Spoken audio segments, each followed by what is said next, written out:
জুলাই সনদের 133টি অধ্যাদেশের ব্যাপারে সঠিক সিদ্ধান্ত নিবে এবং 288টি আসনে যে হ্যাঁ ভোট বিজয়ী হয়েছে জন আকাঙ্ক্ষার প্রতি শ্রদ্ধা জানিয়ে জুলাই সনদ বাস্তবায়নে কার্যকর পদক্ষেপ গ্রহণ করবে।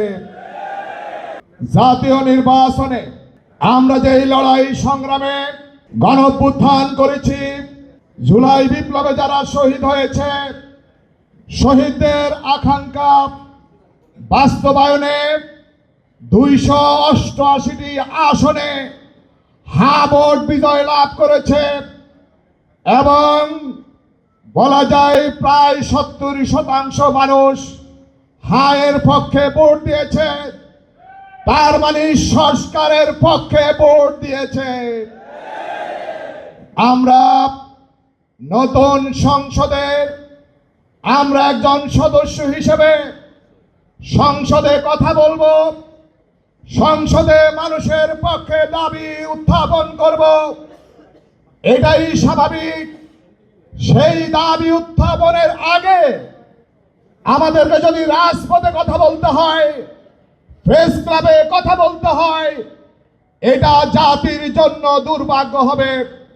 আমি মনে করি জুলাই সনদ বাস্তবায়ন হবে 70% মানুষের যে অভিপ্রায় সেটা বাস্তবায়নের মাধ্যমে গণতান্ত্রিক সরকার মানুষের অধিকার নিশ্চিত করবে। আমরা মনে করি সরকার জুলাই সনদের 133টি অধ্যাদেশের ব্যাপারে সঠিক সিদ্ধান্ত নিবে এবং 288টি আসনে যে হ্যাঁ ভোট বিজয়ী হয়েছে জন আকাঙ্ক্ষার প্রতি শ্রদ্ধা জানিয়ে জুলাই সনদ বাস্তবায়নে কার্যকর পদক্ষেপ গ্রহণ করবে।